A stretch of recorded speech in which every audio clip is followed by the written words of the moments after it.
కూర్చోండి ప్లీజ్. అధ్యక్ష చెప్పండి. అధ్యక్ష ఆగండి ప్లీజ్. ఇవాళ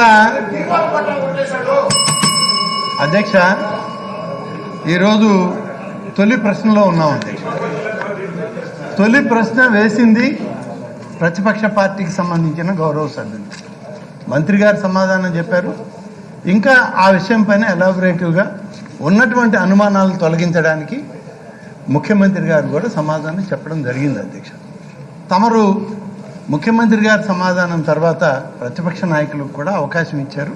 వారు కూడా మాట్లాడుతున్నారు అధ్యక్ష. దీంట్లో ఇవాళ మీరు కానీ మేమందరం కానీ తెలుసుకోవాల్సింది ఒకటి ఏంటంటే అధ్యక్ష, ప్రశ్న ఉన్నది ఒకటి అధ్యక్ష, సమాధానం దానికి తగ్గట్టుగా వస్తుంది. ఇవాళ నదులు లేకుంటే కుంటలు కాలువల మీద ఉన్నటువంటి అక్రమ కట్టడాల మీద జరిగిన చర్చ అధ్యక్ష. ప్రతిపక్ష నాయకులు గారేమో ఉన్నటువంటి ఆదేశాలు లేకుంటే ప్రభుత్వ నిర్ణయాలు, సుప్రీంకోర్టు ఆదేశాలు అన్నీ చదివి వినిపించారు అధ్యక్ష. తప్పలేదు అధ్యక్ష. అవి కూడా మీ ద్వారా ప్రభుత్వానికి పంపిస్తామన్నారు. అవి కూడా ప్రభుత్వం ఒకసారి వెరిఫై చేసుకుంటుంది, చూస్తుంది అధ్యక్ష. కానీ ఈ కుంటలు కాలువలు నదులు మీద నుంచి ఇవాళ సబ్జెక్ట్ డైవర్ట్ అయింది. ఈ డీవియేషన్ ఎక్కడికి వెళ్తుంది అధ్యక్ష? రోడ్లు, రహదారులు, జాతీయ రహదారులు కాడికి పోయింది అధ్యక్ష. ఈ రోడ్లు, పంచాయతీ రోడ్లు, R&B రోడ్లు జాతీయ రహదారుల పైకి పోయి అధ్యక్ష విగ్రహాల కాడికి వచ్చింది అధ్యక్ష. విగ్రహాలు అనేటువంటి అధ్యక్ష ఇవాళ నేను మాట్లాడకూడదు, పెద్దలు వారు కూడా ప్రస్తావించాల్సింది కాదు. ఇది విగ్రహాల అధ్యక్ష ఒక రాజశేఖర రెడ్డి గారి కాదు విగ్రహాలే కాదు అధ్యక్ష. ఇది మన రాష్ట్రంలో ఉండేది. ఆనాటి ముఖ్యమంత్రిగా స్వర్గీయ ఎన్టీ రామారావు గారి విగ్రహాలు కూడా అందరం కలిసి పెట్టిన రోజులు ఉన్నాయి అధ్యక్ష. అలాగే పెద్దలు జాతీయ నాయకులు పూజ్య బాపూజీ, మహాత్మా గాంధీ గారిది, అలాగే డాక్టర్ బాబాసాహెబ్ అంబేద్కర్ గారిది, సుభాష్ చంద్రబోస్ గారిది, ఇటీవల కేంద్ర ప్రభుత్వం వచ్చాక సర్దార్ వల్లభాయ్ పటేల్ గారి విగ్రహాలు ఇవన్నీ కూడా వచ్చినాయి అధ్యక్ష. ఇవాళ ఇవన్నీ తీయాలి అని అంటే ఇది జరిగే పని అధ్యక్ష. ఇవాళ జరుగుతున్నటువంటి సబ్జెక్ట్ మీద వారికి ఉన్న అనుభవంలో అధ్యక్ష నేనేం కాదన్న అధ్యక్ష. ప్రతిపక్ష నాయకులు 40 సంవత్సరాల నుంచి శాసనసభలో ఉన్నా మీరు చెప్పింది నేను నేర్చుకోవాలన్నా, మీరు చెప్పినట్టు నేను వినాలన్నా అంటే వద్దు అధ్యక్ష. మీరు చెప్పినట్టు వారు వినబడలేదు. ఈ సభకు కొన్ని రూల్స్ రెగ్యులేషన్స్ ఉన్నాయి, కొన్ని సాంప్రదాయాలు విధానాలు ఉన్నాయి. వాటిని అనుమతించుకొని వాటి ప్రకారం పోతే చాలు అధ్యక్ష. 40 సంవత్సరాలైనా 5 సంవత్సరాలైనా తొలి సంవత్సరంలో ఉన్న శాసనసభ మీరు మా అందరికీ ఇచ్చింది ఒకే రూల్ బుక్ అధ్యక్ష. మేము కూడా 6 సందర్భాల్లో ఇక్కడికి వచ్చినప్పుడు 6 సార్లు రూల్ బుక్ ఇచ్చారు. రూల్ బుక్ ఇచ్చినప్పుడు మేమేమన్నా దాంట్లో మార్పులు ఉంటాయని చూస్తే ఉమ్మడి ఆంధ్రప్రదేశ్లో ఉన్నటువంటి నంబర్లు ఈ ఆంధ్రప్రదేశ్కి వచ్చేటప్పుడు కొన్ని మారినాయి అధ్యక్ష. అంతే తప్ప రూల్స్ అందరికీ ఒకటిగానే ఉన్నాయి. ఆనాటి రూల్సే ఇవాళ కూడా మనం ఫాలో అవుతున్నాం. కాబట్టి ప్రత్యేకంగా నేను గౌరవ ప్రతిపక్ష నాయకులను కోరేది, ఇవాళ ఉన్నటువంటి దాని మీద మీరు సమాచారం ఇచ్చారు. మీరు సమాచారం సభాధ్యక్షులుగా మీకు పంపి ప్రభుత్వానికి పంపమనండి. మంత్రి గారికి ఇంకేమైనా సప్లిమెంటరీలు ఉంటే సమాధానం చెప్ప అధ్యక్ష. ఇవాళ మరి 9 ప్రశ్నలు ఉన్నాయి ఇవాళ మీ ముందు. మా పార్టీకి సంబంధించిన అనేక మంది సభ్యులు వాళ్ళ ప్రశ్నలు వేశారు, దీనికి సమాధానాలు కోరుకుంటున్నారు. వాళ్ళందరూ కూడా వాళ్ళ ప్రాంతాల్లో వాళ్ళ నియోజకవర్గాల్లో ఇవాళ టీవీలు చూస్తున్నారు అధ్యక్ష, మా శాసనసభ్యుడు ఏం మాట్లాడాడని చెప్పి తెలుసుకోవడానికి. కానీ ఇవాళ అటువంటి శాసనసభ్యుడు నిన్నటి పరిస్థితి చూసాం. మీరు పోస్ట్పోన్ అన్నారు. మామూలుగా అయితే అధ్యక్ష నేను మీరు పోస్ట్పోన్ అంటారని అనుకోలేదు అధ్యక్ష. డీమ్డ్ టు బి ఆన్సర్డ్ అని అంటారు. ఎందుకంటే ఈ పోస్ట్పోన్ అంటే మళ్ళీ నిన్నటి ఇవాళ వస్తాయి, ఇవాళ పోస్ట్పోన్ అంటే ఇవాళ నిన్నటి అన్ని కలిపి రేపు వస్తాయి. ఈ విధంగా పోస్ట్పోన్ చేసుకుని చివరి రోజుకి మొత్తం ప్రశ్నలన్నీ మిగిలిపోయి అవి లాస్ట్లో డీమ్డ్ టు బి ఆన్సర్డ్ అనే పరిస్థితి వస్తే మా సభ్యుల యొక్క ఆవేదన, వాళ్ళ యొక్క ఆలోచన, ఇవాళ వాళ్ళని నమ్ముకున్నటువంటి నియోజకవర్గాల్లో ప్రజానీకం యొక్క వాళ్ళ ఎదురు చూపులు అన్నీ కూడా ఇవాళ నిరర్ధకం అవుతాయి అధ్యక్ష. తమరు దయచేసి ఈ ప్రశ్నలో మరి వారిని అనుమతించారు కాబట్టి దీనికి సంబంధించిన ఏమైనా సప్లిమెంటరీలు ఉంటే వారిని చెప్పమనండి. మా మంత్రి గారు సమాధానం పూర్తి చేస్తారు. తర్వాత ప్రశ్నకు మీరు వెళ్తే బాగుంటుందని చెప్పి నా కోరిక అధ్యక్ష. రాంబాబు గారు అందరికన్నా పెద్ద మనిషి చంద్రబాబు నాయుడు గారు ఉన్నారు. మరి వృక్షం అంత మనిషి నేను కాదని అనను, మీరు కామెంట్ చేయొద్దు దయచేసి. అధ్యక్ష, ఇందాక నుంచి చూస్తుంటే ఒక పాండిమోనియం. అధ్యక్ష, ఇక్కడ చాలా బాధ కలుగుతా ఉంది, ఎందుకంటే నేను సైలెంట్గా చూస్తూ ఉన్నాను. ఈ ప్రశ్న నుంచి చంద్రబాబు నాయుడు గారి ఇంటి మీదకు మరలింది.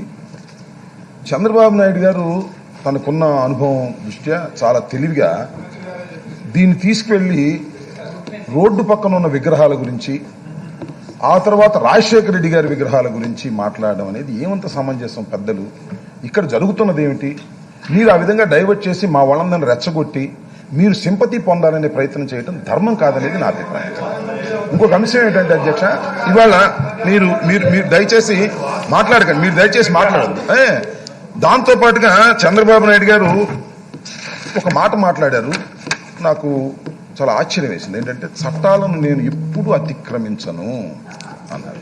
శభాష్. నిన్న కూడా ఒక మాట మాట్లాడారు, సభా సాంప్రదాయాలు, అదేవిధంగా డెమోక్రసీ. ఈ మాటలు విన్నప్పుడు అధ్యక్ష నాకు రక్తం మరిగిపోతుంది అధ్యక్ష. ఎందుకంటే నాకు అర్థం కాదు ఏంటంటే, చట్టాలను గౌరవించేటటువంటి గౌరవ చంద్రబాబు నాయుడు గారు మా పక్కనున్న 23 తీసుకుపోయి 4 మంత్రిగా చేసి మీరు చట్టాలను గౌరవిస్తున్నారు అంటే మేము ఎలా నమ్మాలి? నాకు అర్థం కాదు అధ్యక్ష. అధ్యక్ష, సబ్జెక్ట్ అంటే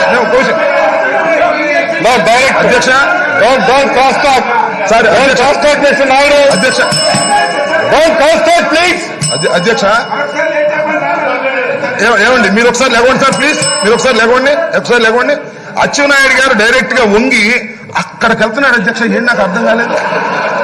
ఏంటి ఇప్పుడు నేను అచ్చెన్నాయుడు గారిని వేరే అనను, కానీ వారంటే నాకు చాలా గౌరవం. ఎందుకంటే వాళ్ళ అన్నగారితో కూడా నేను శాసనసభ్యుడిగా ఉన్నాను. ఇక్కడ నుంచి లేచి అక్కడ అలా పడుతున్నాడు సార్. ఏంటని చెప్పి నాకు అర్థం కాలేదు. నాకు చూస్తుంటే వారిని కామెంట్ చేస్తే సభా మర్యాద కాదని అనుకుంటున్నాను, కానీ వారంటే నాకు గౌరవం ఉంది. కానీ ఈ విధంగా మాట్లాడడం సమంజసం కాదు. నేను అనేది ఏంటంటే సబ్జెక్ట్ కాదు. ఓకే, ఏమండి, రాజశేఖర రెడ్డి గారి విగ్రహాల సబ్జెక్ట్ అండి. చంద్రబాబు నాయుడు గారు మాట్లాడటం, రాజశేఖర రెడ్డి గారి విగ్రహాల కన్నా ముందే ఉన్నారంటే రోడ్డు పక్కన ఉన్నటువంటి అనుమతి లేని విగ్రహాలు అన్నారు. దానిలో రాజశేఖర రెడ్డి గారి విగ్రహాలు వస్తాయి, అంబేద్కర్ విగ్రహాలు వస్తాయి. ఇందాక వారు చెప్పినట్టుగా సుభాష్ చంద్రబోస్, ఇక్కడ అంబేద్కర్ అభిమానులందరూ కూడా రియాక్ట్ అవుతున్నారు. మీరు ఒక విషయం ప్లీజ్ అబ్బా. నేనేమంటానంటే అధ్యక్ష, రాజశేఖర రెడ్డి గారి విగ్రహాలు జగన్మోహన్ రెడ్డి గారు పెట్టించారనేటువంటి మాట కూడా మాట్లాడారు. ఆయన తెలిసి మాట్లాడారో తెలియక నేను మనవి చేస్తున్నా అధ్యక్ష. నేను చెప్తున్నా, డాక్టర్ వైఎస్ రాజశేఖర రెడ్డి గారు మరణించిన తర్వాత 5 రూపాయలు 10 రూపాయలు వేసుకొని ప్రతి వాడలా రాజశేఖర రెడ్డి గారి విగ్రహాలు పెట్టారు. అధ్యక్ష, మీకు రాజశేఖర రెడ్డి గారి విగ్రహాలంటే అంత కడుపు మంట ఎందుకు అధ్యక్ష? నాకు అర్థం కాలేదు.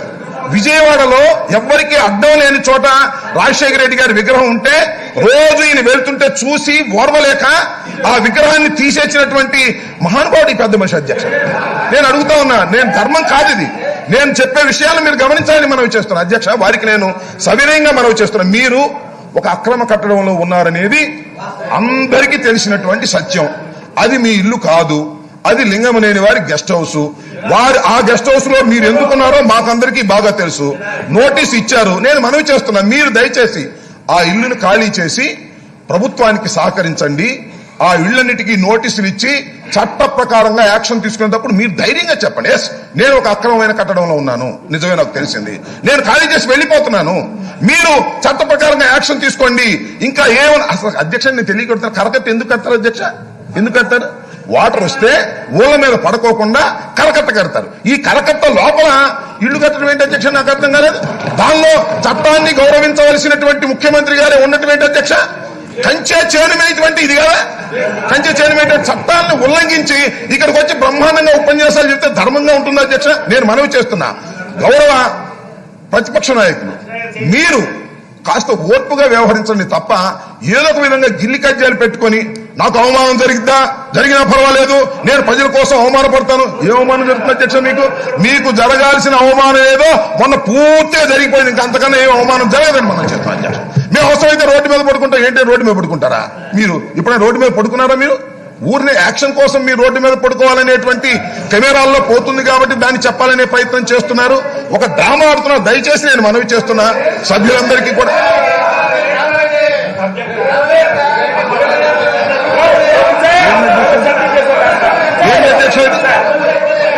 సభను ఎలా నడపాలి అధ్యక్ష? నేనేం మాట్లాడాను అధ్యక్ష? ఏమిటండి ఇది? ఏమిటని నాకు అర్థం కాలేదు. ఇది ఆయన ఇదిగో ఈయనేదో ఏదో చేయొత్తున్నాడు అధ్యక్ష, నాకు అర్థం కాలేదు. నేను మాట్లాడుతుండగా ఈయన చేయొత్తాడు. ఆయన నన్ను మాట్లాడినివ్వండి. Please allow me to talk. మీకు అవకాశం ఇస్తారు, మాట్లాడండి. అచ్చెన్నాయుడు గారితో చాలా ఇబ్బందిగా ఉందండి. అచ్చెన్నాయుడు గారితో చాలా ఇబ్బందిగా ఉంది. ఇది మంచి పద్ధతి కాదు. అచ్చెన్నాయుడు గారు, నేను మనవి చేస్తున్నా, మీకు మైక్ ఇవ్వకపోయినా కూడా గాండ్రిస్తా ఉన్నారు, రంకెలేస్తా ఉన్నారు. ఇది మంచి పద్ధతి కాదు. నేను సవినయంగా మనవి చేస్తున్నాను ప్రధాన ప్రతిపక్ష నాయకులకి, మీరు చట్టాలను ఉల్లంఘించారు. ఉల్లంఘించటమే మీ వృత్తిగా రాజకీయాలు నడిపారు. చివరికి మీరు ఉండే ఇల్లు కూడా చట్టాలను ఉల్లంఘించి చేస్తున్నారు. దయచేసి ఇల్లు ఖాళీ చేసి ప్రభుత్వానికి సహకరించండి. మిమ్మల్ని గౌరవిస్తారు తప్ప మీరు ఇంకా ఏదో ధింకరించి హైకోర్టు జడ్జిమెంట్లు, సుప్రీంకోర్టు జడ్జిమెంట్లు లేదా ఇంకో ఆర్డర్లు తీసుకొచ్చి చూపిస్తే ప్రయోజనం లేదని మనం చేస్తున్నాను. కరగట్టగా దిగువనున్నటువంటి బంగళాలు ఏవైనా సరే చట్ట ప్రకారంగా యాక్షన్ తీసుకోవాల్సిందేనని ఈ సందర్భంగా నేను మనవి చేస్తున్నాను. ఊరికే మీరు సన్నాయి ఉన్నప్పుడు నొక్కితే ప్రయోజనం లేదు. గౌరవనీయులైనటువంటి ప్రతిపక్ష నాయకులు దీన్ని పాటించవలసిందిగా నేను కోరుతున్నాను అధ్యక్ష. మినిస్టర్ గారు